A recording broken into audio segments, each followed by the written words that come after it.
thumbs up. If you'll stand for the pledge, please. No, but I'm going to bring it up. I pledge allegiance to the flag of the United States of America and to the republic for which it stands, one nation, under God, indivisible, with liberty and justice for all.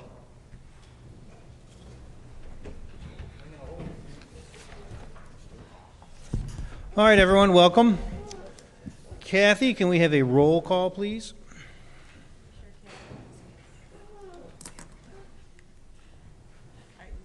Saban? Here. Petrakos? Bergbauer? Here. DeLogley? Here. Vandermeer? Here. Eskin? Here. Bartleson? Here. And Peretta? Here. Quorum is present. All right. I see Steve's out here tonight. You gonna lead us in a prayer, Steve? God, we just want to take this time to thank you for our great city of Lockport and how you have blessed the city here and what you're doing in it and just how we live in peace and safety. And I just ask that you continue to keep that hedge of protection around our city. I ask that you would bless our fire personnel and our police personnel. Again, I ask that all the time. And just for safety for them and wisdom and guidance when they're on calls. And I just ask for this wisdom tonight for our council members and our city administration, that you give them guidance and direction. And again, thank you for everything you've done for our city. Amen. Amen. Thank you. All right, my friends, do we have any liaison reports tonight? Oh, I do. All right, lay it on us, Catherine. So a couple things. Lockport Love Golf Outing raised $9,451. The Cullivers Burgers and Badges for Special Olympics was $1,235. So anybody who came out, thank you. I was able to go into the station and get a new tour of all the changes. It's looking really good. I like the entrances on the community room being separate. So looking forward to that coming in, how those changes are. I was, I wanted to make sure for emergency situations it was set up really good too, so that's great. And then the other issue I do want to mention is ComEd does not ask for prepaid cards. We had 2 businesses in town today scammed, and they were advised they were with ComEd, or their water would be shut off. So do not pay anybody who tells you you have to pay by a prepaid card or your water will be turned off. And so there's different scams going on. So I got that report from our chief today. He told me to just let everybody know. So just note, if someone's trying to request a prepaid card, that is not true. Thank you, Catherine. I appreciate that. All right. All right. Anything else? All good? All right, my friends. Well, then let us move on. What do you got, Ben? CA1? Thank you, Mayor and members of the council. CA1 is a license agreement for the use of the train station parking lot, and Resolution 17073. Hell's Gate Haunted House is preparing for a second year. They had a good, successful year the first year they were there last year. They'll have dates from September into October 31st this year. Again, we used the same agreement that we had last year. We just did a text amendment on the agreement. It is in your packet. They use the Metro station as a shuttle point for their guests. I know that they did I don't know if I see John here, but they do a video they did this year on their website explaining this is where you come to park. I mean, they do a really nice job with it. We're trying to get the word out. Seemed to work pretty well last year. We also hope that that encourages people and patrons to spend some money in the downtown as well while they're here. We thought things went pretty well. We talked to the police chief, and they meet with him continually to refine things. And so we were comfortable in trying to do a 3-year agreement. If you're comfortable with it, we can do a 1-year agreement if you want. Right now I have it written as a 3-year deal. But we're looking to get them their approved dates as September 29th through October 31st, 2017. The 2018 dates would be September 25th through November 7th. That's just kind of a contingency where that gives them a window. Those are subject to change within that parameter. But again, the whole point is that it won't interfere with the commuters. They do a good job cleaning the lot. They have an issue in this provision where they have to have it cleaned by 5 a.m. the next day. One of the alderwomen asked me about there's an item in the contract that the hours of use are until midnight, but on the weekends they do run the show until 11, and so they may not quite be done at midnight. We may want to move that to 1 a.m. just to be safe. If you're comfortable with that text amendment, we would do that. We also needed to clarify with John that would he or would he not need the parking lots here at Central Square. We've listed those as a backup. They were available to him last year, but he ended up doing his own agreement with the Lockport Township High School for backup, so he really didn't come here. So I need to get a hold of him and just kind of clarify that before the next meeting. Okay. Comments, questions, concerns? I think it worked out fine. I have no problem putting on a consent agenda, but if we have to do a text amendment to 1 AM, does that? Well, I'll make that provision change, and it'll be in your packet that way, so it's fine. You can still vote it on as consent with those changes. Okay. Are we It'll okay with reflect that? those changes. All right, consent, please. Thank you. All right, let's talk fireworks. Yes, thank you, Mayor. Lockport Fireworks, the city of Lockport has been involved in a partnership with the Lockport Township Park District for fireworks for the community on July 3rd each year at Delwood Park. Last year, we had a vendor that we had to make a change from, and we went with the Mad Bomber. Seemed to be a good show. We're looking to enter into an agreement with them for the next 3 years, locking in the rate of $15,000. Mad Bomber is a big firm that does a lot of fireworks throughout the community. We get a little bit of a discount because we do it on July 3rd. I have a contract with you in the agreement here that would be for 2018, 2019, and 2020 for the fixed amount of $15,000 each year. Certainly welcome your questions or comments. All right, thoughts, concerns? Okay, I think it's a show that everybody certainly enjoys and a lot of people come out for, so. Okay. I'm okay with consent on that if you guys are. Yes. Okay. Okay. If there's, let's go quickly, if there's a rain date, I'm sorry, do we have a rain date? Yes, there is a provision for that, I thought. So it would be on the, would it conflict with them then, or they'd be able to handle that? I believe it's always been okay, like they can handle it. It's just, they always do it on the 3rd because it's just the staffing costs for the park district. To do it on the 4th has always been problematic. No, but I'm saying if it rains on the 3rd, do we have a rain date with a 3-year contract? Just wanting to make sure. I mean, Yeah, it could I'm be looking for that. thunderstorms and Oh, I stuff. see, with don't the, know. with the Should there- fireworks guys There themselves. is a line, it should be understood that if there is inclement weather, that the display installer has the discretion to cancel if we can't come up with an alternate display date within 6 months. So I think we can come up with an alternate date within 6 months. So that means it may be something like a week later or something, is It what could you're be saying? depending on, they're not going to be available on July 4th, right, because they're already overbooked. Hooked up. My guess is we could do something as early as, 6th, 7th, or 8th, or the following weekend. Let's hope we don't have that problem, but there is a provision where we have 6 months to renegotiate a new date. Frankly, it would really be up to the park district because it's their site that we shoot them off, so we would have to make sure that we have their staffing available for the new date, but Okay. hasn't come up in the past, but Yeah, we've been lucky with the but rain. it's a good question. Okay. Okay. Mr. Mike Morley's here in the house, yes? Yes, thank you, Mayor, members of the council. I did ask Mike to come out. We're currently in a contract with the Waste Management for waste services. We've entered in that in 2011. It was a 7-year agreement. The current contract is still valid through October next year, but per one of the sections in the contract, we do have a provision that we can renegotiate this contract and ask for extensions. We're going to be seeking some direction to do that and enter into some renegotiations. If we can have some provisions in there that we can mitigate lower costs, not have an escalator for a year, add services, and still have a reasonable competitive fee with other communities in the area, we feel it would be worth doing. One of the questions that we have about that process is Waste Management does have a program called At Your Door. It's a special collection, and there's an additional fee for that.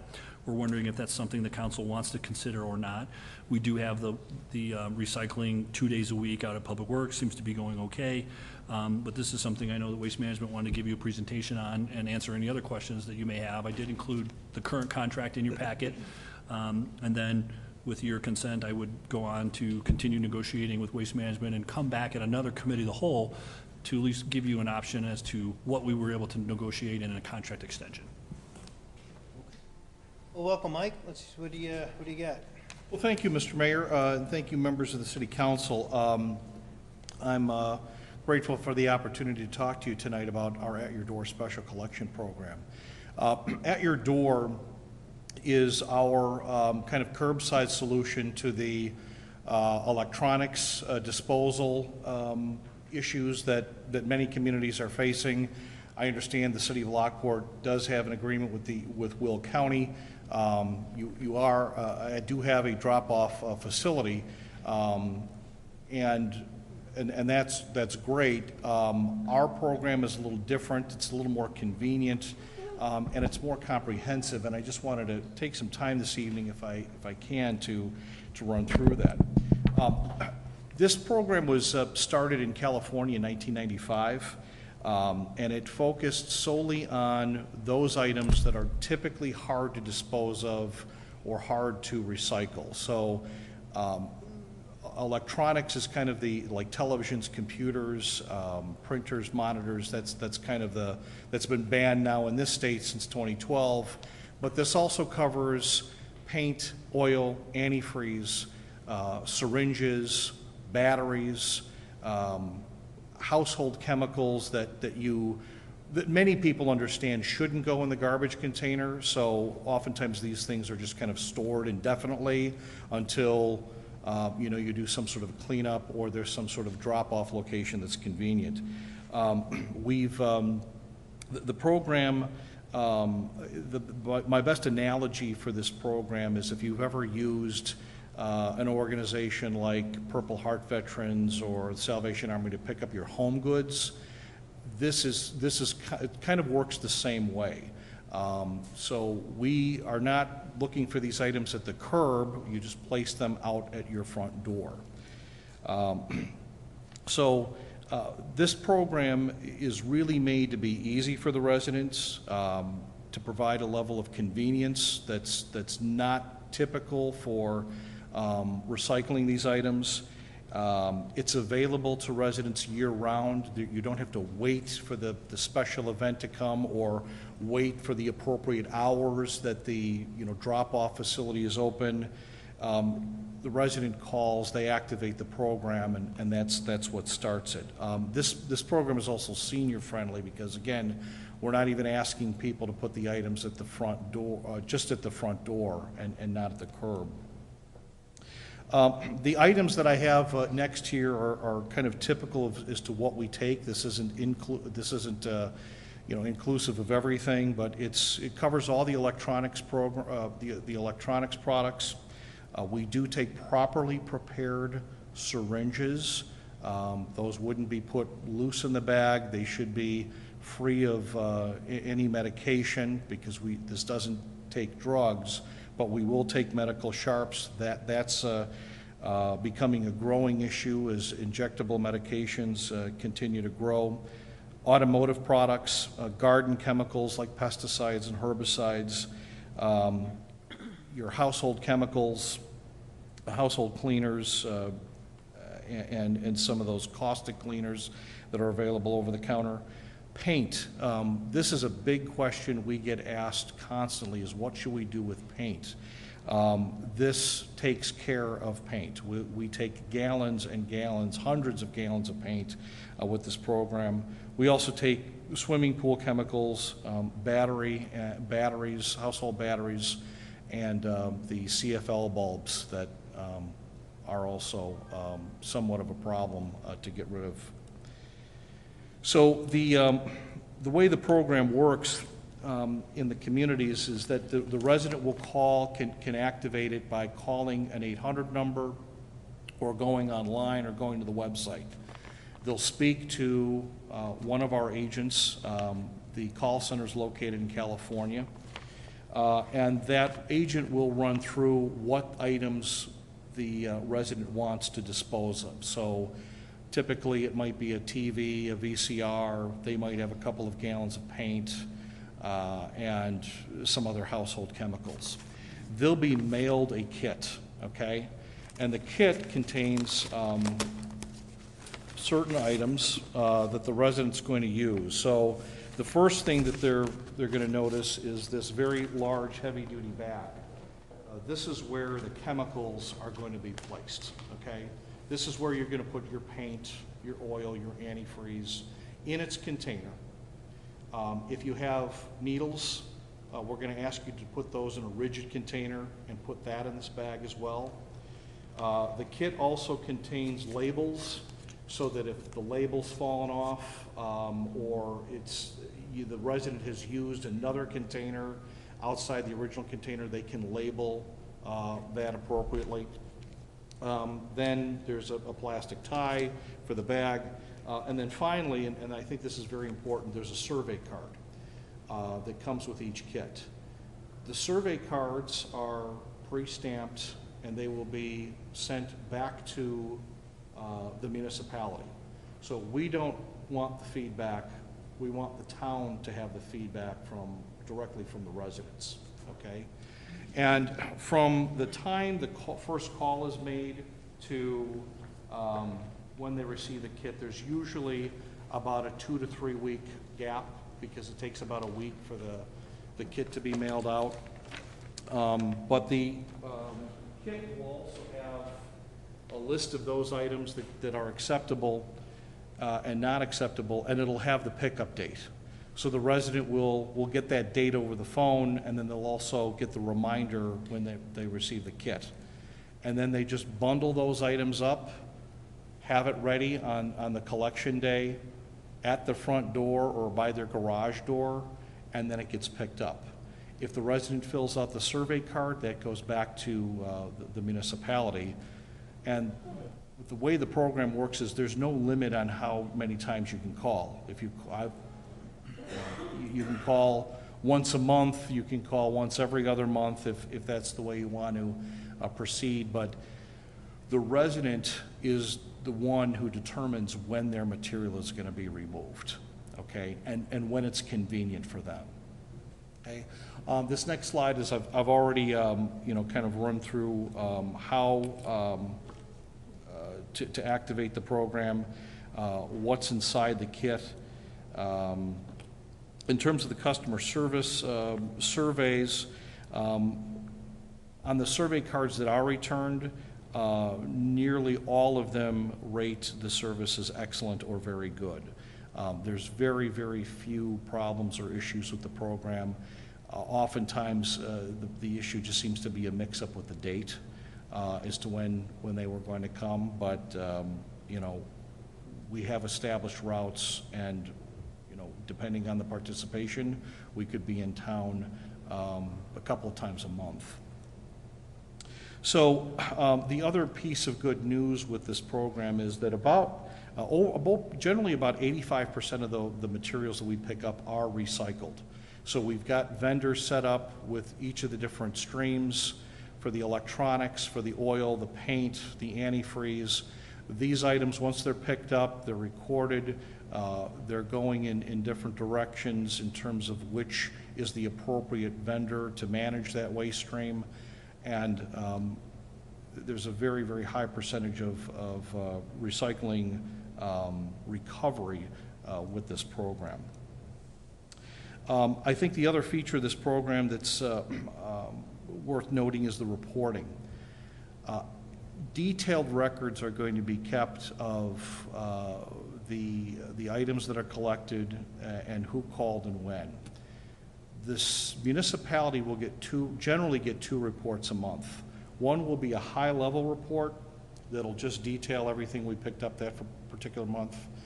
The other one will be a detailed report that'll list by address who called and what we picked up at each address. And I have passed out an example of that that you can take a look at. This example is for the village of Plainfield. This was just run for November, but for that particular month, you can see how we've broken down each of the items. For that particular month, a total of 17,000 pounds were picked up. 16,494 pounds were sent for recycling, and so nearly 94% of the materials that were picked up that particular month were recycled. And there was 111 stops that particular month. The last page of that packet that I've got also shows just a sample of the survey cards. These cards are just very typical of what the municipalities are getting back in terms of responses from the residents. So the city is actually getting feedback in terms of the reports and the survey cards. And in Plainfield's case, we started in Plainfield in May of 2016. The village did a very brief survey on their website. Those results came back that at that point, the county programs were really coming to an end before they had kind of reestablished what they have today.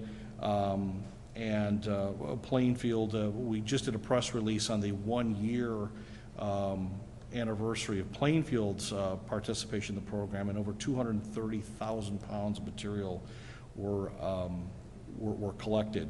Some newer communities that have signed on are Chicago Ridge, Hickory Hills, and Lamont. And I've got the figures there in front of you in terms of what's been collected so far.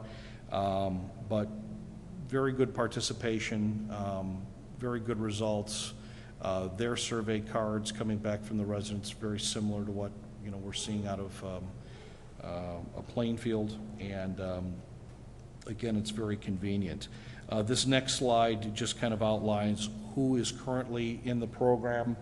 I've listed just kind of the approximate number of households that are involved in the program. We have some legacy accounts at the bottom there that were involved with At Your Door very early on, just really on the household hazardous waste side of it. But we are getting more traction with this program. And just, in summary for the program, it's easy for residents to kind of activate the program. Most residents call, and we prefer that they call because we do want to talk to them. Again, there's no waiting for an event. You don't have to arrive at the right place at the right time. You activate it when you're ready for it. It's very, very senior friendly.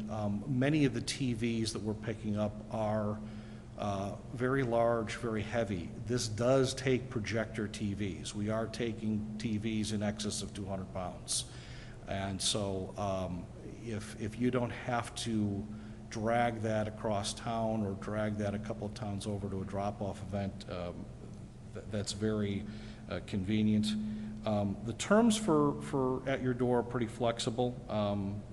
Typically we're looking at just a minimum of a year, but we've been going, longer in some cases. The materials are being sent to recycled, and you get direct feedback on how people, are doing. So, one final. Does anybody have any questions about At Your Door or anything? Nope, not yet. Okay. The last thing I have here is I just want to acknowledge the unrelated to At Your Door. Waste Management has a program called Waste Watch. It's kind of our community support program where we train our drivers, to how to correctly report suspicious or criminal activity. We will be doing our refresher training next Thursday, and I want to thank the Lockport Police Department. They are participating again. So we have about 150 drivers that will go through the training. The city did participate when we did the initial training in 2010. This is a refresher just to recover, because we try to do this about every 3 years. But I want to thank and acknowledge the Lockport Police Department for participating again. It makes a big difference when there's somebody from local law enforcement to actually tell us what's going on and what to look for. So with that, I'll take any questions. Just one question, please. Sure. What would be the cost per homeowner, like per item? Are the larger items more expensive, or? Well, the program works kind of on a flat monthly rate per home. So it's generally between $1.25 and $1.30 add-on. And that's whether you use it or not? That's whether you use it or not, but I mean, we do work with the community to participate in the communication so that everybody knows that it's available to them. So, I mean, your typical costs are going to be maybe annually per resident is about $15, $20, but in many cases per year. But now Lockport's unique in that you do have this kind of local resource that you can use right now, but again, you have to get it there yourself, and you have to be there at the right time. With At Your Door, you don't even have to be home. Did you say you can add it for 1 year and then drop it? Yes. The reason I was asking that is reading your reviews, it says, when was the last time you accumulated it, or how many years? 6 to 10, 11 to 25. Another one was, I think, that same time frame, 11 to 25. I'm guessing a lot of people accumulate it for a long time because they don't know what to do with it. So if we did it for 1 year and then we dropped it, does that upset you? Or because, I mean, I think that's irrelevant. Storing it for 25 years just by your own reviews. That's an excellent point. I mean, a lot of the things that we're picking up have an inch of dust on them, okay? I mean, it's been because nobody knows what to do with it. So it's been sitting there for a long time. But if you wanted to just try it for a year, gauge how well the participation is, and no, it doesn't upset us if you cancel after a year. Your residents, though, might then, miss that convenience, but that's one nice thing about the At Your Door program is the terms are pretty flexible. We just really need an address list from the town so that when the residents call, we can verify that they in fact live in this particular municipality. But if you use it for a year and you drop it, then it doesn't really cost anything to turn it off. We could do a survey on the website for a week or two and see what residents think. To me, this is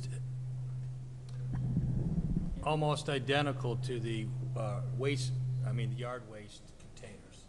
If you choose to participate, you have a yard waste container, and it costs you $2 a month. If you choose not to go in and have a yard waste container, you save $2 a month, but it's a resident's choice. But individuals can't choose. This is everyone's Choose in. for And everyone. I think this one is It's an citywide. all in, man. Yeah, We it's all sign in. everybody It's up. I close. still think it's a good idea if we were to do it.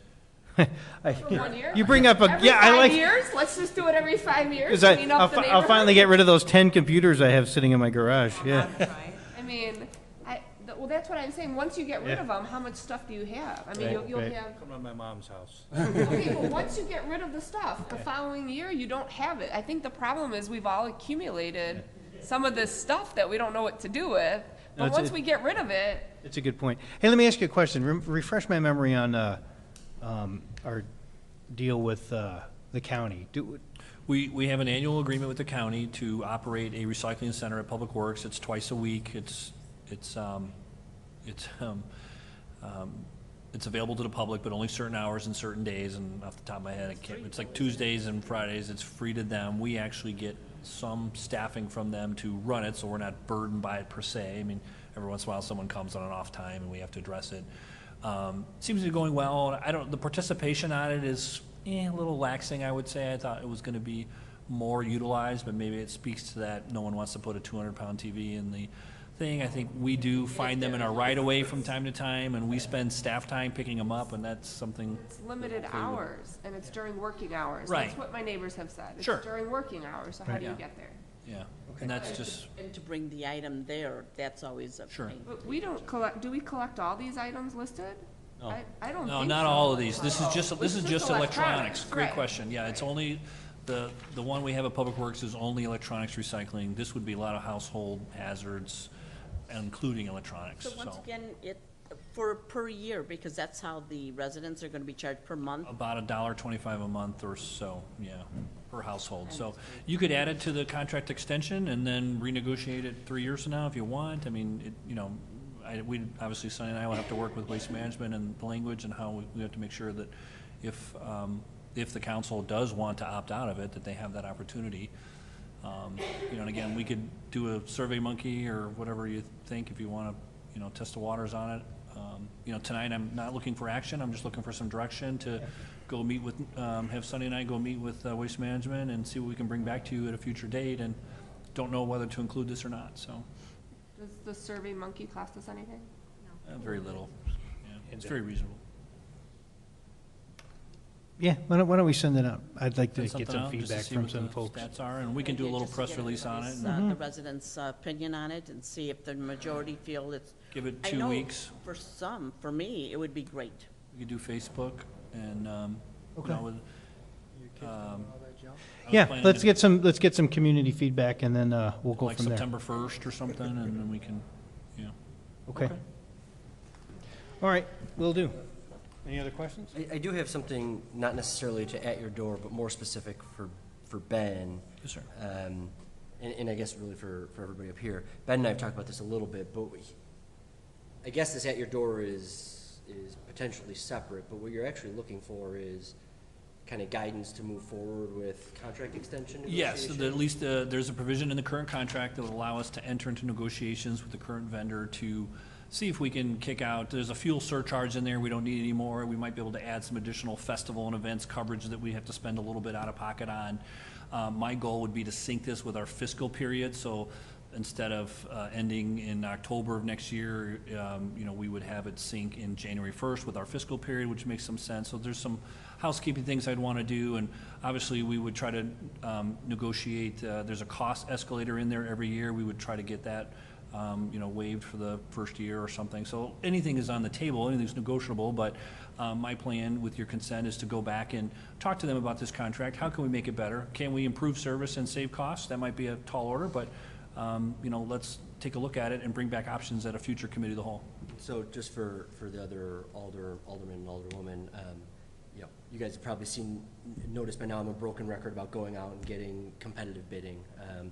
I've been in purchasing organizations. I know that's the best way to do it. So we don't need to get into details, but I laid out some pretty specific criteria for Ben of if you can get X, Y, talk about some cost savings, things like that, then I would consider it. But otherwise, you know, if that doesn't happen, I would like to see it as a competitive bid situation. Yeah, we're I think hopeful. it's fair to engage, but Yeah, just. we're hopeful, but my no mind is not promises. What is our total contract with them? I don't know if I have the actual dollars. 2.5 million? Oh, well then, yeah, we should get a competitive bid. It's a large amount. I don't have the actual amounts About 2.5 million for the whole thing. for a whole year.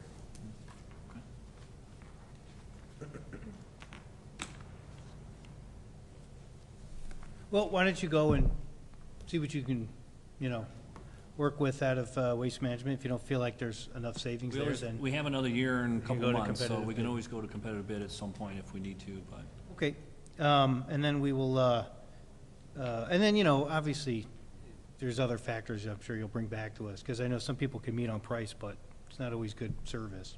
I remember, you know, I used to live in Westmont years ago, and across the street was Downers. You could push your house to the curb in Westmont, and they would take it. And across the street, you had one can, and that was it. So, because they were on a different service contract, so. We have good We'll have crews. to make sure we compare service too, as well as price. Right, there are challenges in the waste industry that are out of our control. Certain competitors can't service certain areas, there's territories and land use and allocations through the counties, and so there's only really a handful that could even service us or be capable of competing, but, yeah, let's see what we can do. All right, I mean, don't get me wrong, I like Waste Management very much. I think I rarely get a complaint from Waste Management. I think you guys do a good job. So, yeah, see what know you can you do, guys- Ben. We'll do the Survey Monkey, and then we'll do some I know negotiations. you guys have the great garbage cans, whereas other services might not have the garbage cans, so that's another factor to keep in mind, to keep it uniform. But I still don't think it hurts to see what everybody else is charging.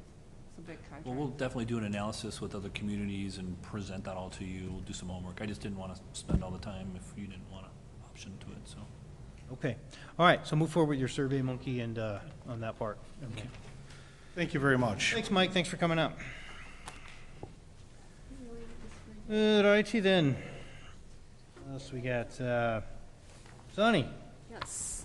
Mayor and members of the City Council, item AT-1 pertains to an ordinance amending Chapter 30 of Lockport Code, specifically Section 30.004, 30.104, and 30.105.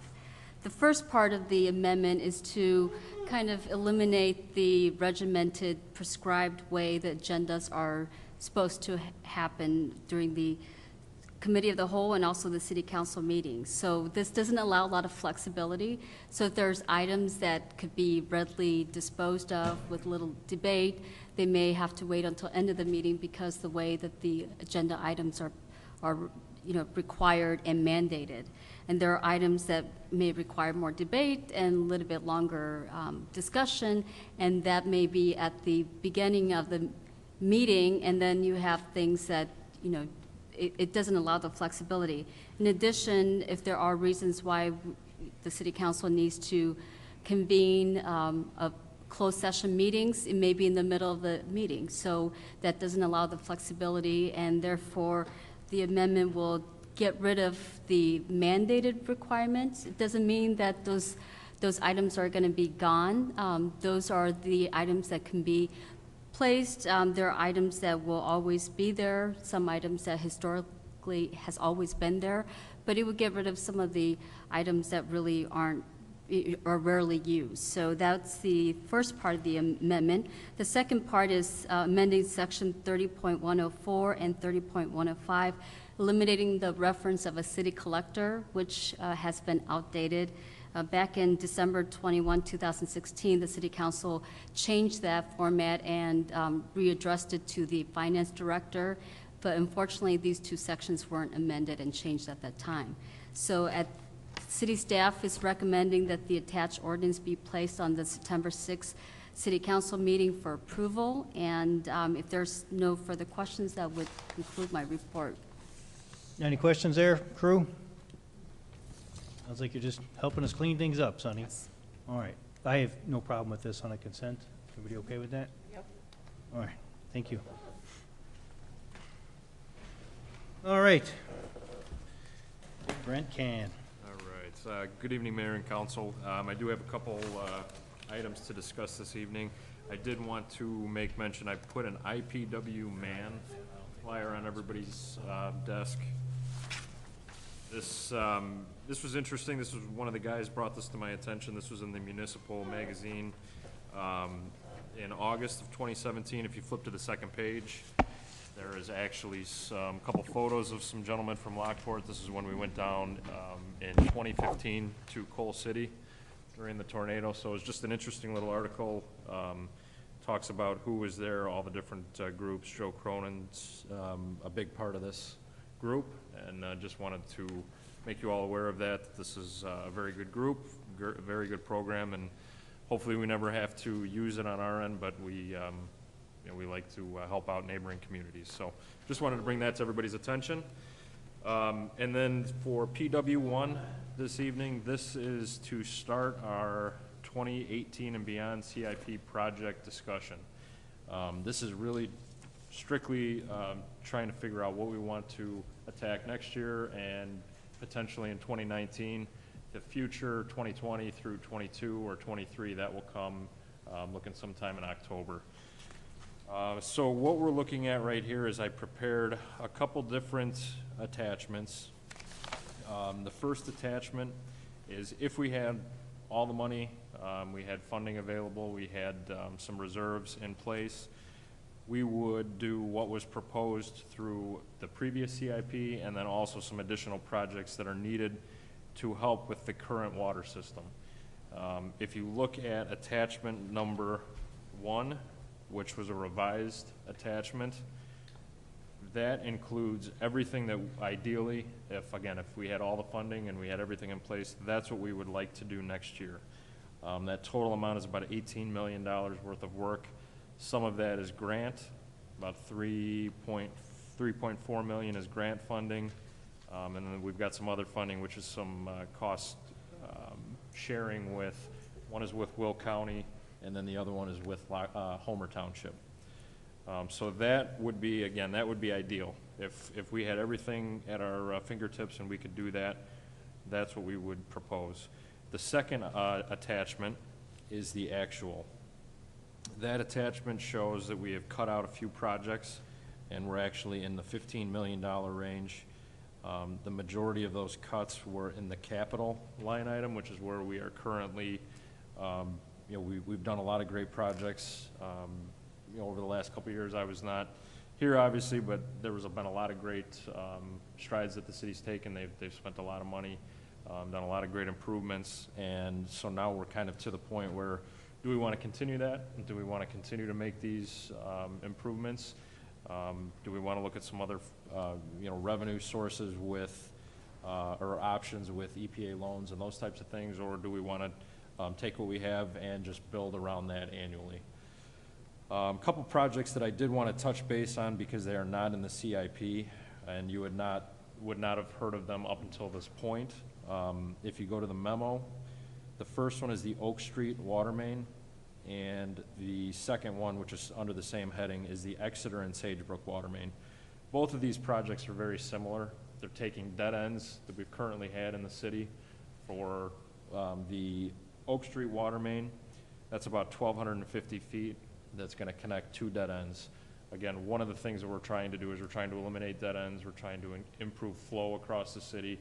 And what that's going to do is, it's very simple. It just improves water quality for the entire city. You eliminate dead ends. You eliminate stagnant water. You also improve flow. You improve pressures. So that's just something that's been out there that when I got here talking to the water department, that was brought up. Exeter and Sagebrook water main, this is just a little bit of, I think, a timing issue. Exeter on 163rd Street, and then Sagebrook on 163rd Street on the south side. They both came in at various times. Unfortunately, they both didn't connect. There was a gap in the water main. So we've got this brand new water main. We've got a nice water main running down, 163rd Street, and we just didn't make that final connection with Sagebrook. Again, just kind of, I think the plans, everybody's working on trying to get these out there, and they just came in almost too close together, I think, is what happened. So about 250 feet of 12-inch water main. Again, what this is going to do is it's going to connect some loops. Strong recommendation to get this done. Brand new water main. We want to continue that good flow through the city. The next one, the Commerce Street resurfacing. This is a couple reasons that we wanted to do this one next year. We've got the Commerce Street alley from, or I shouldn't say alley, Commerce Street from 9th Street down to 10th Street. That's being done this year. So that work will be done. We'll have a nice new roadway there. So we want to continue that. We want to make it easier for residents to get in there, want to be down in that area. But we also, with the improvements to State Street, we also want to improve that area because this will be another access and another way to get down to those residents and those businesses. So a couple reasons for including that next year. Again, that's a resurfacing project, so a roadway, very little else that would be done. Little beautification potentially along the edges of the road. But other than that, it's a resurfacing. And then the final one that, again, was not in the CIP, Hamilton parking lot, Central Square lot resurfacing. I know these have been talked about, but they technically were never in the CIP, so I just wanted to bring those to everybody's attention. And again, a couple things here. We've got some storm structures I'm sure everybody's seen, especially on the east side of Central Square here in the parking lot that have settled. So we've got some areas that need to be improved there. A lot of cracking, we've got some potholes again on the east side of the parking lot. You can see where I come in the building most often. That's what I see most. But the east parking lot's in bad shape, so Central Square would be resurfaced. Hamilton parking lot would be resurfaced as well. We had some challenges this year during canal days. The concrete in that parking lot and the curb and in those islands was breaking apart. I actually got a phone call that some kids were throwing the concrete and stone around. So we got out there that night before the next day and did the best we could to clean it up. But we wanted to improve that. Again, there's some settlement with the storm sewer. We wanted to improve the flow in there. And we wanted to make that more accessible. Again, this will be a nice add to improve parking down there while we're doing all the work downtown on State Street. Those are the three CIP. Those are the three what I would say are fairly easy projects to discuss. Does anybody have any questions or concerns or more detail needed on those?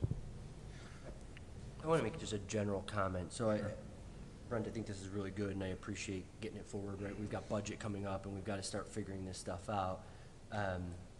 That being said, a CIP is difficult to follow in a one-year time frame, right? Because we're going to spend $18 million next year, and I don't know the numbers, right? This isn't something that I've got kind of pre-planned, but, you know, I don't know our funding for the next 5, 7 years, whatever it may be. We could go from 18 down to 1, right? And have no money left to spend in future years. So I think this is good, and we've got to kind of decide what we want in the budget, and this is a really good recommendation. I'm sure we'll have some discussions on it. But I think what we need to keep in mind is that we might not have $18 million, and we won't have $18 million to spend every year.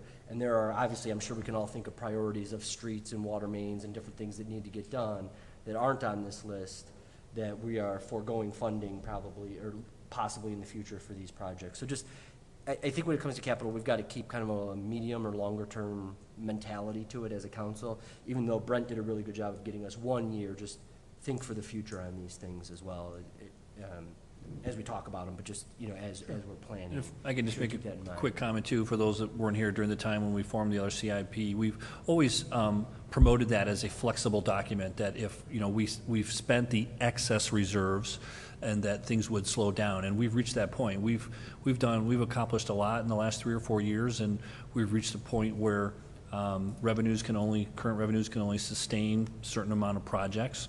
And now we're kind of coming, I threw Brent a hot potato this week where he's coming in here after being on board 3 or 4 months, and we need to decide how we're going to go forward with the CIP.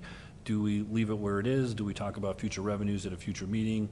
What are your priorities as a council, and could give us direction so we know how to represent this? Sure. I think actually, Jason, you framed it well. It's really going to be now in conjunction with our budget talks that we have coming up. We did spend down reserves when we got here. There was a lot of money sitting, and our philosophy, those who've been here for a while know the philosophy. It's like, look, we're not leprechauns. We didn't collect the money to sit on it. People send that money in so we could fix stuff. So we were very aggressive in these last number of years. We always, just recapping kind of what Ben said. So it's really now about looking at how do we move forward? What's the sustainable amount of funding that we have every year? Can we move forward indefinitely with $3 million worth of projects? Because there's always going to be capital improvement projects, right? As soon as we get done, we start all over again anyway. So, because there's always, it deteriorates. So, even on a multi-year CIP, we should still know that there's always going to be another year beyond that. So we know that. So I have been interested in this new budget discussions that are coming up to start looking at what's our sustainable, funding is in the future. We know we're not doing $18 million a year anymore, right? So what is that going to look like? In the past too, I think we've always been, it's been my desire to make sure we don't get too involved micromanaging projects. Because I think in the past that you see that. You say, well, this street's my street, or that's that guy's street who I know, and we're not engineers. It was always like, what is the worst case problems in your professional opinions, and let's attack those first. And so I think we can continue with that philosophy. I think that's a good one, is leaving it to staff to help guide us on what's the most problematic things that need to be dealt with. So that's kind of just the general overview, and it's really just echoing what Ben and I think Jason had to say. So I agree with that. So a lot of this will depend on what our budget discussion is. Can I ask a question about Jason's comment, though, about where he believes that there's other projects that deserve it over, certain projects listed here for the, I thought we moved the high priorities to the top of the, if it's an emergency. I didn't mean to say that. Okay. Everybody has their own opinion, right? Okay. Darren and I literally talked about a project earlier today where, you could prioritize things, but the fact is we could all create a list. It would add up to some dollar amount that we can't spend, right? So I'm not saying that these are necessarily better or worse than others. Just keep that in mind. Well, I'm saying I listen to what, our public works people say that is the emergency, and it's like we're taking care of Princess Street or whatever tonight or whatever. So that's what I assume is where the emergencies or what the priorities are being taken care of. That's what I'm saying. I just. Okay. I'd like to comment on the creek stabilization, Milne Creek stabilization, which the original line item was $500,000. Okay, that would be part of a $10 million project, okay? And so we can't do it all. It'd take number of years to go ahead and do this. My concern is at the, on Adams Street, right at the bridge, just, what is it, north and west of the creek. And what's happened here is there's a piece of property that has been eroded tremendously since when I was a kid. And if you go ahead and you look at where you can see the cursor here, on the lower corner of that rectangle there, that corner right there, once upon a time that corner was on level ground, and now this stake, this corner, is now down in the stream bank, okay? And so what's happened here is this resident is losing property, all right? So now what we have is property doesn't exist, and now they're paying taxes on this property that doesn't exist, okay? And this is it's an engineering problem that goes back 60 years when Kelvin Grove subdivision was being done. What should have been done is storm sewers should have been somehow gone underneath the creek to go ahead and eventually get into the I&M Canal. They weren't. And so what's happened here is where the cursor is, as it goes down 11th Street, there's I don't know how big the storm drain is. What is it? Is that 24-inch storm drain? It's probably 24 to 30. I mean, it's a very good size. Yeah. So what happens is when we get water up the 11th Street hill up towards Madison Street, and everything drains down into this area, and it never really happened until about 10 or 12 years ago when that was designed by a previous engineering company, and it was just a boneheaded design. And what happened here is this water comes rushing down, and it's up in the air, and it comes flying out, goes across the creek, and it swirls, and it's just eating away at this resident's property. And so this creek, which was probably, I don't know, maximum depth was probably about 4 or 5 feet when I was a kid. Now it's probably 15 to 20 feet down. It used to be maybe no 4 foot wide, and it's probably now it's a good 15 to 20, maybe 30 feet wide at this area here. So I have no idea how much it would cost to go ahead and do 25 yards, 50 yards, 75 yards down this creek. I have no idea what we should do, but I think that the most obvious, the simple thing is put some concrete slabs in there, backfill this thing, and direct the water down the creek. I think Brent has a slide that shows us the city's property. Do you have that slide? Well, I passed that out, but if I you can overlay. Okay, so if I click on here, yeah, now you can see where the city's properties here is in the yellow. Okay, so it comes through there, and worst case scenario that would be a floodplain, but the water would have to be 15 feet high to get up there to flood this property. So I would like to go ahead and so my priority is one of my top priorities is to do something for this resident who lives at 909 Adams Street, okay? And I spent a lot of time there in my youth. And so...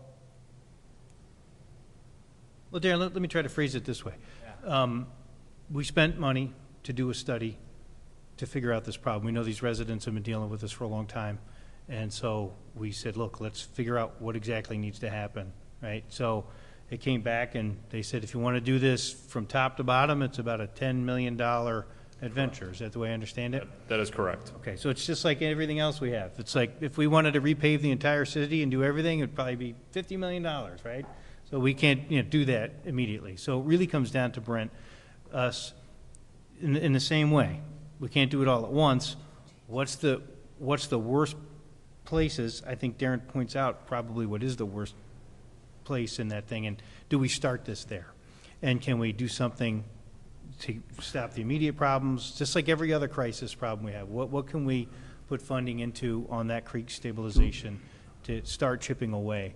And what we also, so it would say, where'd the money come from? Somewhere out of that capital column, I don't know where. And we also have to take into consideration that due to this budget that was passed last month, we lose 10% in our income tax. And there's a 2% surcharge now with sales tax. So they're taking money away from us, okay? So we're even going to have less money available than, or potential less money available than what we currently have, unless we have a new revenue source, which is for a topic for another day. So I would just ask the rest of the council to be open to taking some money out of, and I don't even know which of the capital lines it would be. I have no idea, okay? But these residents, this resident, she's lived there since 1967. She's lost a good deal of her property. I'd be willing to meet with every single one of you individually, go down there at some time just to show you the property. Yeah, we see streets, resurfacing the streets. Those are very, very obvious. It's great and it's wonderful. But some of these that will be resurfacing the streets are only, 10 years old versus somebody that's been having a problem for 50 years. Well, yeah, there's a lot of unglamorous projects. Like when we redo sewers. If I could put Brent on the spot, maybe if you don't mind, just, we did a high-level study with HLR, but we really don't, I mean, as Darren eloquently said, you could probably line it with cement, but I don't know if the Corps of Engineers would ever allow that. We don't have any other, like, Phase 2 engineering studies to find out what recommendations would there be to make improvements there, and what would the Corps do, and how long would it take to get approval, and what would the cost estimates be? And, maybe we begin this process with some pre-engineering on a few selected priority projects based on some HLR thing. We have to have an engineering project, okay? We've done, they've done work on this creek, I don't know, what was it, 15 years or so ago, about 15 years ago? We don't have any estimates for recommendations for fixes, though. Well, I'm pretty sure, I don't. They recommended it, and they did a poor fix. The 10 million. So, we can go ahead and talk about studies, all this, it still doesn't fix the problem. And so what we do, we wait another year, and then another year, then another year, and then another year, because this, it's never gonna be top priority. And because it's not very sexy. Well, whatever it needs to be I mean, we have to be methodical. I'm not going to make the same mistakes like you said. It was poorly designed years ago, probably because they didn't do the studies, because a bunch of people said, fix it now. Well, so I want to make sure it's done right. But that study would have to come out of the funding for that study would have to come out of this capital column. Sure. So whatever I think, it's true. We have this, like Ben says, this 10,000-foot view. What, in our professional staff's opinion, is the most problematic pieces on there, and we can focus on that. Sure. If you can, if you flip to its attachment 4 under this memo,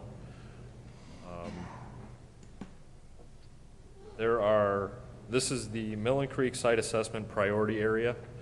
This really dials into exactly where the most problematic areas are. So obviously red is the highest priority on down to green. Adams Street, you can see both sides of Adams Street are definitely red. So this is a high priority problematic area. This is one of the higher priorities. The challenge comes with this being Army Corps jurisdiction. This is something that they're going to have to approve what we do as far as an improvement in there. As far as the study goes, we've done the initial study. We have an idea of what we need to do. From here, we just need to start selecting phases. In my opinion, we would select phases that are manageable, bite off essentially exactly what you're saying, Darren and Mayor, bite off pieces that we want to do. And we move into essentially an estimate, and then right into the phase 2, right into the design plans. I don't want to say we don't need to do another study per se, but you do need to look at it and evaluate it and make sure that what we're going to propose will be approved through the Army Corps. Whatever cost for whatever we may do, Right. even if the cost is 0, will still have to come from that capital column. Correct. Right. Which means that we're gonna have to Correct. eliminate. It could be 20,000, it could be 200,000. Let me tell you where 500,000 came from, just so you know. Lisa and I were looking at this, and we were paying attention to the HLR study a few months back, and it's a $10 million deal. So we knew we couldn't afford $10 million, so we just arbitrarily said, well, we need to consider something. So we put 500,000 times the next, X amount of years. So does it end up 100,000, 50,000, 200,000? I mean, we have to defer to you in regards to priorities of what you feel the capital projects are going to be.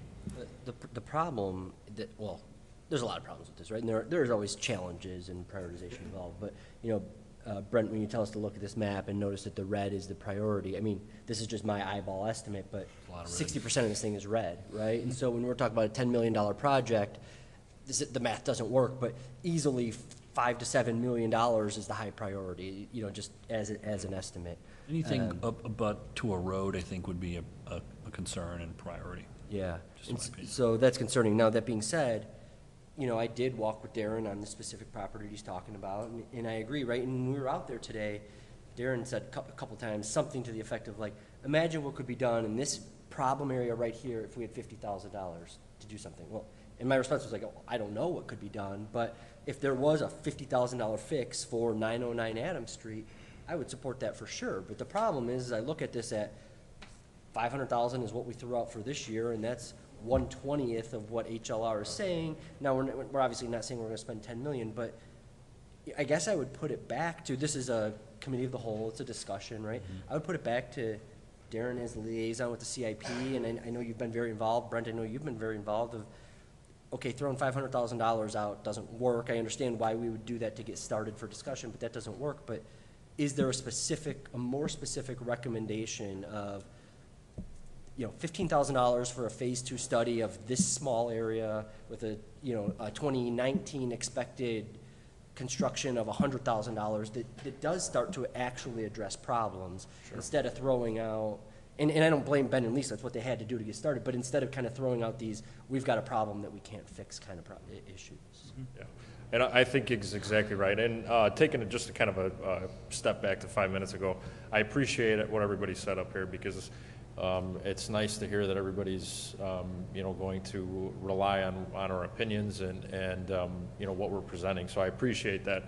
One of the things that I know I've been talking to Ben and Lisa a little bit about is I wanted to get some of this feedback from you guys. I wanted to hear, I've been here 3-4 months, and this is the kind of discussion that I was hoping for, to hear from you what the importances are, what the priorities are, and also to hear again that backing. I mean, that's fantastic. I'm very appreciative of that. So I think it gives me some ability to go back now.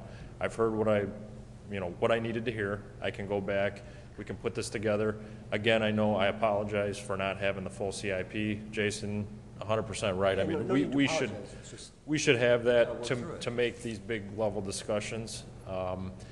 I wanted to, this is a big document for the city. I mean, we're probably going to be talking 60, 70, $80 million over the next, 6-7 years. And I want to make sure that is an all-inclusive and a good document. So we're making the right decisions for the city moving forward. So I have taken a little bit of time. And again, I apologize because, to ask you to make decisions without having all that information, it is very difficult. So, but again, that being said, I think I've heard everything that I wanted to hear tonight. I can, circle back around. We can figure out specifically, what these options are. And Catherine, Okay. Go ahead. Okay, so I have a question, Sure. and I just need clarification. Yeah. So I'm looking at the committee of the whole for July 19th, and I'm looking at Strand's bids, and it's showing me $4,475,800 for well 15, and we've got 1.4 million. So I'm just looking at the bids were what they projected when we came to that meeting. So I pulled it up because I knew those numbers didn't match right away. And it was basically PW-2 when you brought that up on 7/12. Yep. So I want clarification on that because that changes everything what you guys are saying. If these numbers don't match, again, it throws off other projects because that can change other water projects. Yep, yep. Comment on the well. The well comes from a different, it doesn't come from I the see, it capital. comes from water sewer funds, but that still affects how some of these numbers are to the other side with the other comments. But I just want to make sure when we're looking at all these projects that we know the total dollar amounts, because that's very different than the total bottom number there. And It's hard to get them all to match up, I would It agree. is. These numbers are very difficult to find, but I'm just remembering from what I, heard the other month, last month, and then this month, it's not even matching. And obviously bids are coming in at different times. If you go out to bid, it could be a different number. And I think, Catherine, to exactly what you said, going back to a minute ago, I'm asking you guys to make decisions with partial information. That 1.4 that's shown in here, that is for actually digging the well. Right. So that is digging the well, and the whole total package is at 4.5. So in 2019, we would be spending that next, $3 million, 3+. And so again, it Kinda looks I'm giving misleading then. I'm giving you Yeah. guys pieces of information here, so I can appreciate the questions. For me, like I said, I just wanted to, I asked Ben and Lisa just to kind of bring this to council. I wanted to have kind of an open discussion on some of the CIP. I think it would help me to put together the document that the city really needs. And like I said, I think I've heard that tonight. But Catherine, you're exactly right. This 1.4 that's in here is completely different than the 4.5. The 4.5 is the total picture. That's what you're going to spend over multiple years to get our well from the day that it starts, over 2 years, 2.5 years, to where we're actually pumping water into the system. But so maybe that's where even Jason was asking, you kind of have to look at it over a larger period because you're not seeing the whole picture then. Sure. I mean, we're missing, more than half the cost of that project then because it's going to be year by year then. Yeah, you can't do it all in 1 year. It's No, just I not understand time. that, but maybe we need to look at 3-year projections out or, When you put the CIP together, is it going to be in the same format as we had before? Because one of your, when it was done before, it was, this is what we're going to do in, say, 2017, and this is the cost in 2018, and this is the cost in 2019. And what we're seeing here is not seeing 19 or 20 numbers. Correct. So basically the similar format to what we had before, then we can see the whole. Yeah, and you guys will see the entire document, the entire, again, I think a couple of meetings ago, I definitely said, that's why I brought that whole well to you guys. I didn't want you to buy off on, okay, yep, looks like a real good deal, we're just $1.5 million, and then I come to you the next year and say, well, since we did that, we've got to spend another $3 million and force you into it. So yeah, I absolutely, for every project, you guys will see that entire picture, how much will be spent each year for the total dollar amount for that project. But this evening, the big question that I wanted to understand was like on Millen Creek, and just so everybody can understand, this is we spent a lot of money on this plan. Again, to everybody's point, needed to be done, a great plan, it was a great evaluation, it shows us where the problem areas are, how we can fix it. What I needed to understand is this is a $10 million project, that's our good portion of our next treatment plant expansion. Just to put it into into perspective for everybody, where does this fit? Is this something we want to proceed with for next year? Is it not? And I think I've gotten that information. I'll come back with some recommendations. Okay. So, thank you. Any other thoughts, questions? I just had a question about, okay, so what happens in an emergency when we have a problem that has to be fixed? Where does those funds come from? If we're putting away for certain projects, for future projects, what happens when we have an emergency that has to be taken care of right away? Where's those funds coming from? So we still have excess reserves. What we've been trying to spend down on our CIP over the last few years are the excess reserves. We have required reserves on top of that. Those are the amounts that we need to keep in operating. If we have an emergency and we need to spend down some of that, it's there. We just have to have a plan of how we're going to build it back up. Okay? But that is out there, and it's part of our fund balance policy, both from a capital perspective and a water and sewer perspective. Okay. Okay, so it's required reserves and excess reserves. Okay, great. Depends on the amount too, where certain department line items may have some small contingencies built in. If there's a $10,000 emergency, we take it out of that budgeted line item. If it's a $150,000 thing, then it's a different story. So, you know, and we've, like I said, we've kind of put a lot out here. I think the challenge will be if Brent goes back with HLR and comes back and says we can do this corner and that corner and it's $250,000, the challenge will be what project in the current budget would you like to delay, or would you like to consider additional revenues to keep pace with the needed infrastructure and handle some creek stabilization? I mean, that's, and we can work with staff to present those to you at a future date if you so desire. Okay.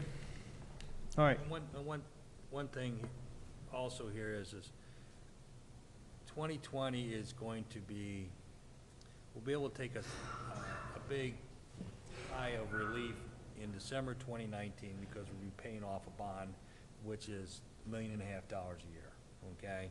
So there is future revenue.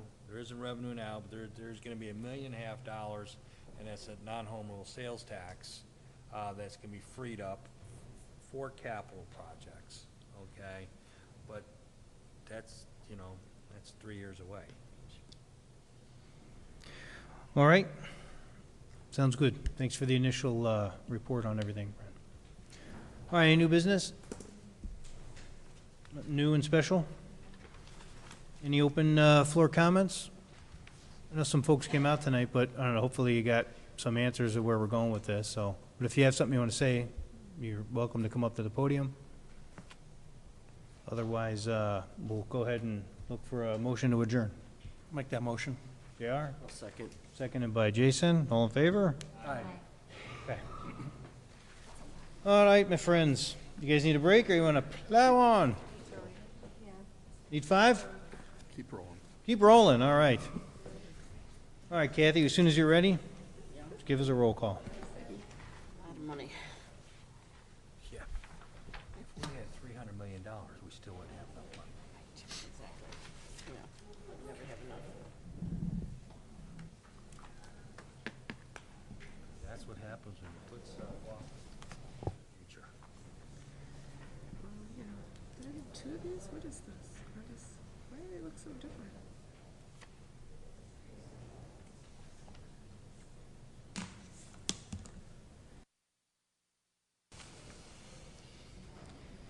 Why do these look so different? Okay, roll call. Saban? Here. Petrakos is absent. Christina Bergbauer? Here. Lovely? Here. Vandermeer? Here. Destin? Here. Morrison? Here. And Peretta? Here. We have quorum. All right, looking to have a motion tonight for a consent agenda. So moved. Darren? Second. Seconded by Jason. All in favor? Aye. All right, consent tonight is the August 3rd regular city council meeting minutes, the August 3rd committee of the whole meeting minutes, our payroll period ending July 30th, our various bills. There was PZC case 2017-005, which was the final development plan for the mini-mart expansion. And then there was ordinance 17020, which was the Lockport Code of Ordinances as it pertains to a number of the licenses for liquor. So I'm looking for a motion to approve tonight. So moved. Joanne? Seconded by Renee. Can I have a roll call, please, Kathy? Saban? Yes. Petrakos is absent. Bergbauer? Yes. Lovely? I vote yes on all items on the consent agenda except those that involve my employer. And on that item, and in this case, item 4, the paying of various bills, I abstain. Vandermeer? Yes. Destin? Yes. Morrison? Yes. And Peretta? Yes. Motion passed. All righty.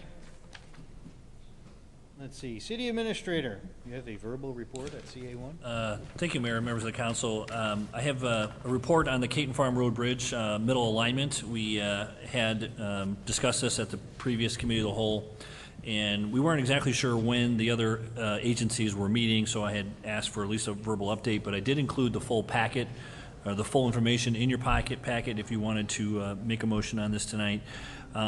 we were going to defer it to September 6th, but I want to give you the update that on August 14th this week, the Homer Township did approve their portion for 33% partnership with the Study A.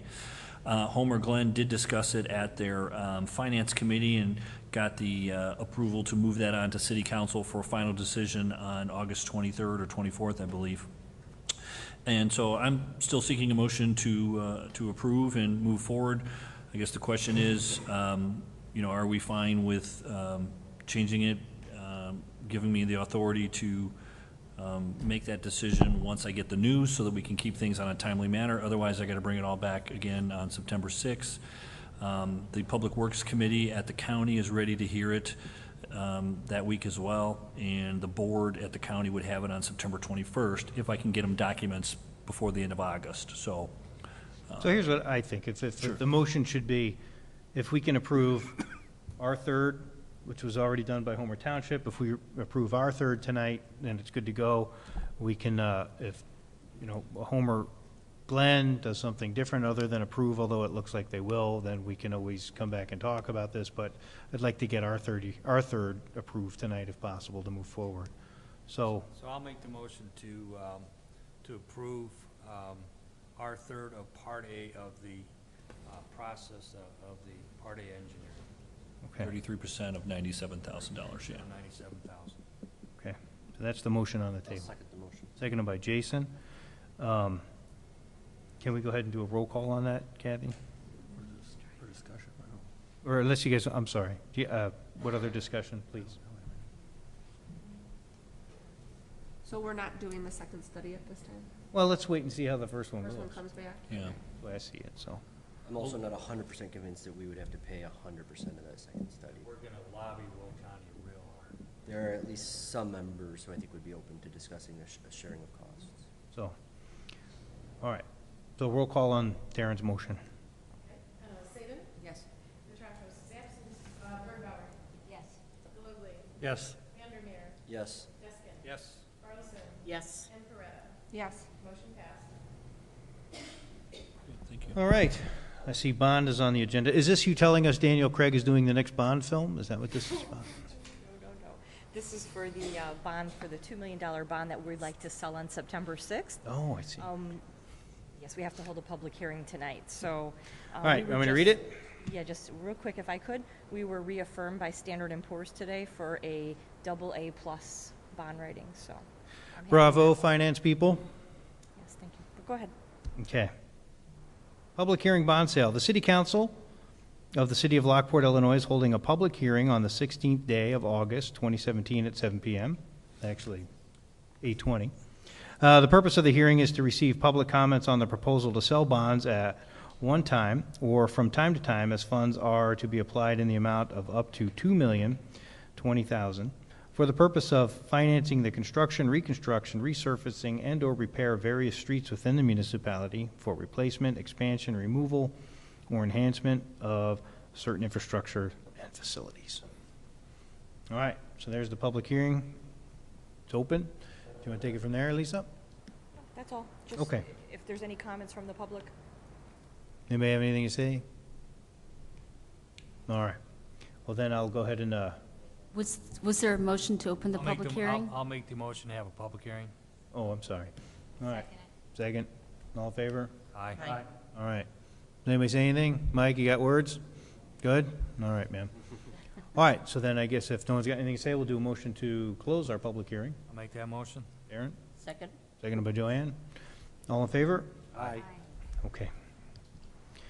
All right, very good. Mr. Can.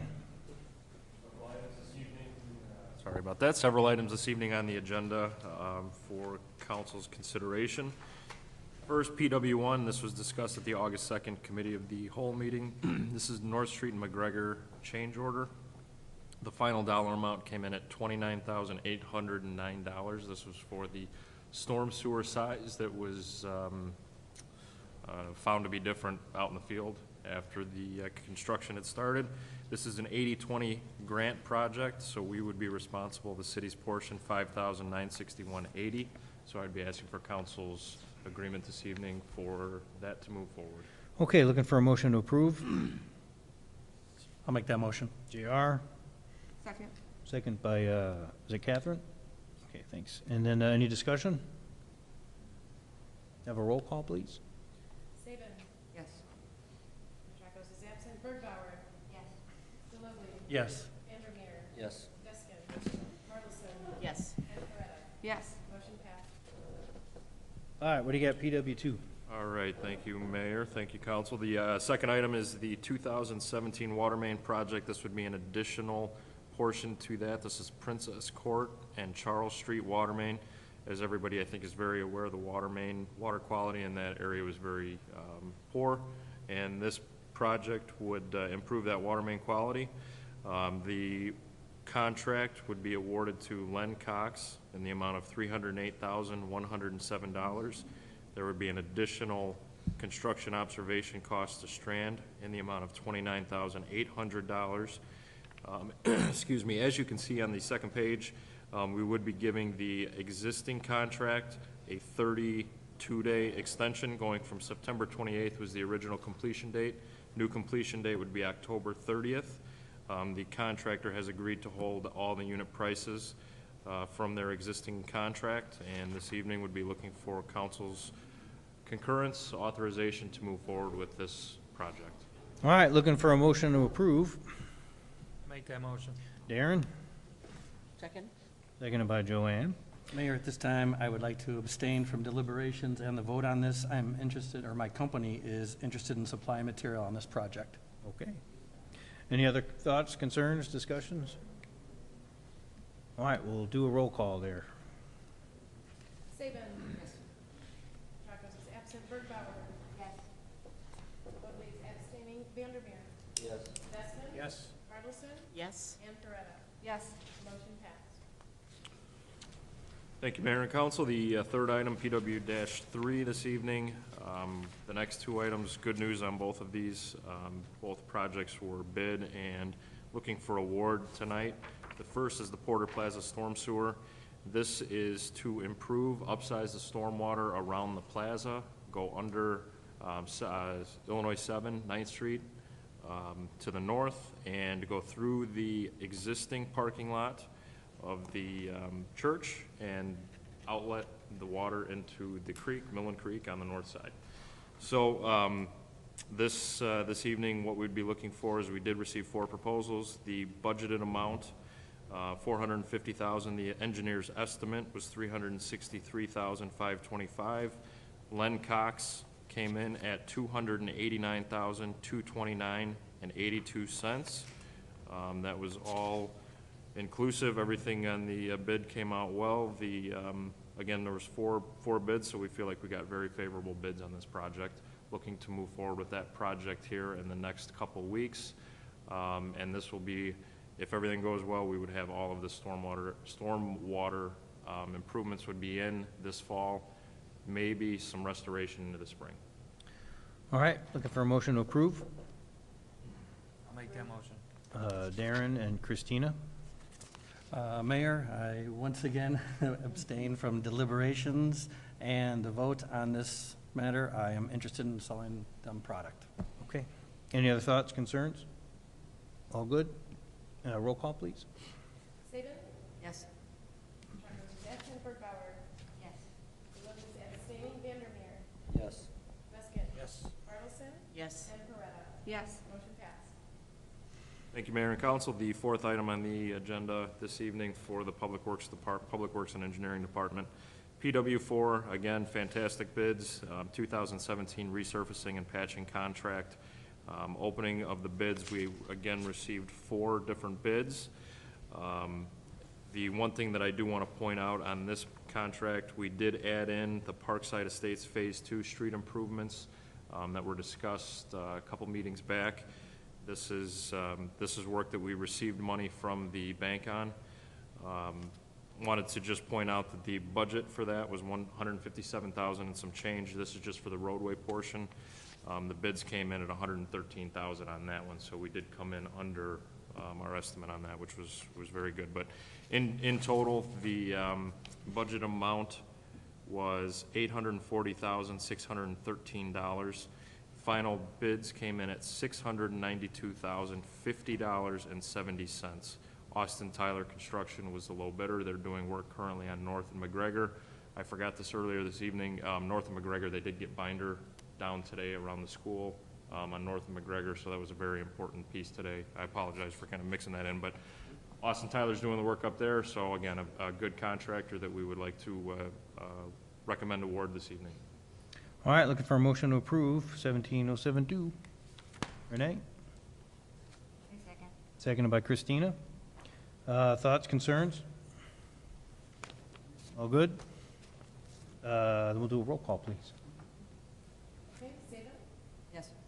Petrakos is absent, Bergbauer, Yes. Lovely, Yes. Vandermeer, Yes. Deskin, Yes. Arlison, Yes? and Coretta. Yes. Motion passed. Thank you, Mayor and Council. That's all that I have this evening. Okay, looking at PZ case 2016-003. Yes, thank you. The public hearing for the annexation agreement on this one was held, along with other requests were considered at the Committee of the Whole on August 2nd, not 3rd. To summarize, Ganesha Gaithri Temple is seeking approvals for construction of a new building, new temple building, which would include a worship area, a lower level basement with a community room and kitchen, a new parking lot, and a proposed detention area, as well as a new septic system. I've identified the plans that are being considered this evening.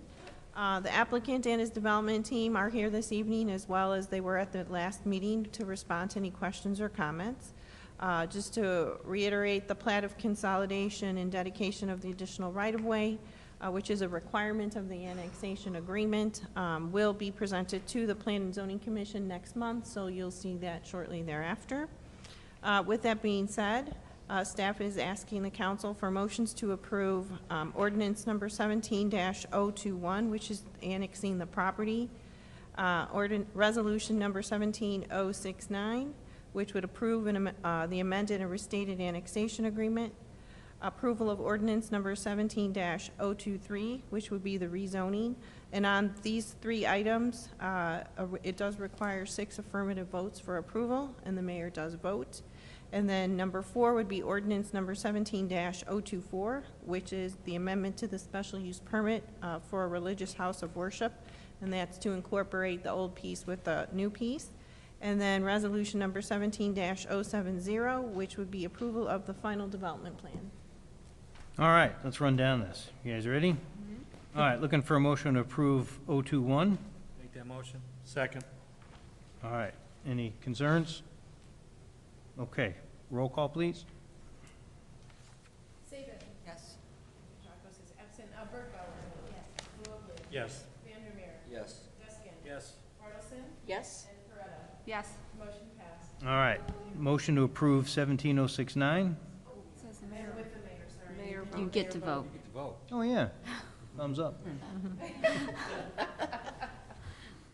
All right, motion to approve 17069. Make that motion. Second.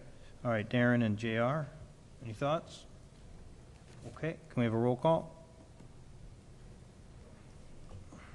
All right, Saban, Yes. Petrakos is absent, Bergbauer, Yes. Lovely, Yes. Mayor Steve, Sure. Vandermeer, Yes. Deskin. Yes. Arlison, Yes? and Coretta. Yes. Motion passed. Okay, next one is looking for a motion to approve 17023. I'll make that motion. Second. All right, Darren and Joanne. These are too fast. And, you guys are like, Joanne, yeah. Oh. Ow. you guys just not passed. Like a rally, yeah. Okay, if no thoughts, then we'll go ahead and do the roll call. Saban, Yes. Petrakos is absent, Bergbauer, Yes. Lovely. Yes. Mayor voting this one? Mayor, Absolutely. okay, Vandermeer, Yes. Deskin. Yes. Arlison, Yes? Coretta. Yes. Motion passed. Sorry, I don't get to vote often, so I have to be, say something unusual. Okay, looking for a motion to approve 17024. I make a motion? Second. Joanne and Renee. Kung Pao. All right. That was Renee. Shorter one. Okay, It's okay, I'm done anyway. we all good? Any thoughts? Okay, looking for a roll call? Saban, Yes. Petrakos is absent, Bergbauer, Yes. Lovely. Yes. Mayor doesn't vote. Vandermeer, Man. Yes. Deskin. Yes. Arlison, Yes. Yes. Just rubbing it in. All right. And lastly, motion to approve 17070. I make that motion. Second. Okay, Renee and Christina. And if there's no thoughts, we'll go ahead and do a roll call. Okay, Saban. Yes. Absent Birdbauer. Yes. Woodley. Yes. Vandermeer. Yes. Deskin. Yes. Marlson. Yes. And Coretta. Yes. Motion passed. Holy moly. All right. Hey, new business. Panera's going to break ground on September 7th. Yay. So I forgot to tell you guys that earlier, so there you go. Anything else out there anybody want to talk about? Well. Oh, no. Stop. Quick motion to adjourn. I'll make that motion. Yes, that was unanimous. All right, so Renee and JR.